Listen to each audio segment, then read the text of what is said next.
Underground tactics have long presented a challenge to conventional armies. Hi everyone, and welcome to the channel. So in this video we'll look at how Israel used a long-term strategy of pumping water through a tunnel to decimate Hamas fighters. British and German armies saw entire regiments decimated by tunnel tactics. The US lost countless men in the Pacific as it fought entrenched Japanese forces during World War II. And again, in Vietnam, nearly 3 decades later, French forces were dumbfounded in 2011 by the difficulty of finding and clearing caves in Mali's valley of the Ametati, where Akim had established his stronghold. Israel, on the other hand, has not left underground tactics.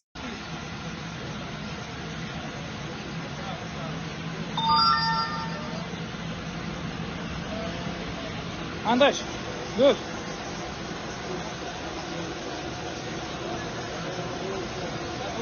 The rise of tunnel warfare as a tactical, operational, and strategic issue is applicable in the Israeli-Hamas war. Flooding of tunnels is a process of putting much water into the tunnel. Tunnels expose the limits of modern precision warfare, often driving states to resort to highly destructive measures.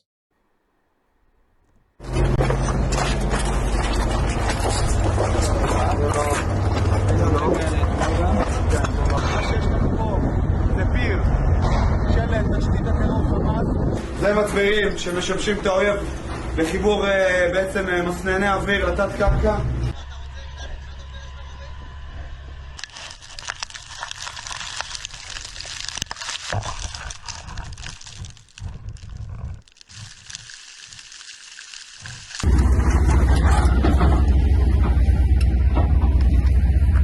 This is seen in the recent war between Israel and Hamas. Beneath the landscape of Gaza lies a vast network of tunnels which was built by the Palestinian militant group called Hamas.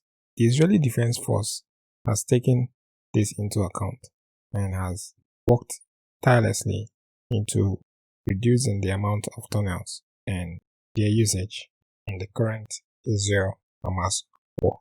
Now, Israel has also accused Hamas of using these tunnels to maneuver fighters across the battlefield and also to store the rockets and ammunition used by the Hamas fighters. Analysts have said that Israel has learned their lesson from their encounter with Egypt. The Israeli sandberms on the Sinai beaches of the Suez Canal were breached by the Egyptian army in 1973 using fire hoses. High-earthen fortifications shielded Israel positions from shelling, but Egyptians were able to drive back the Israeli forces because fire hoses blasted through the berms like a hot knife through a butter. Now Israel has resorted to using water as a weapon in the fight against Hamas. It is also said that the exact design of the Hamas tunnels is unknown to anybody outside of Hamas, but since the network features waterproof locked doors, it is likely that Hamas could defend specific areas of the network by blocking off and avoiding any flooded ones.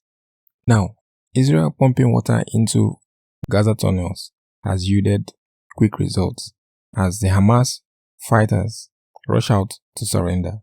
Now, how did Israel achieve this? Israel achieved flushing of the Hamas tunnel by installing 5 large pumps in November 2023. Each of these pumps had the capacity to move thousands of cubic meters of water per hour. These involved high-pressure pumping seawater with just 2 pumps into a tunnel network that covers over 500 meters square. Reports have shown that the flooding was carried out with a mixture of seawater and sewage. But how effective is the flooding of tunnels? The flooding of the tunnels have been effective.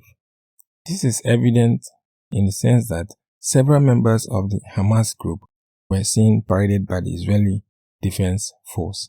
It is however noted that the tunnels were strictly built with the Hamas operations in mind and not for the protection of the civilians. Now, considering the hostages, there have been concerns that the hostages would be affected but the intelligence has also revealed that the IDF ensured that hostages were not in the tunnels before the said operation.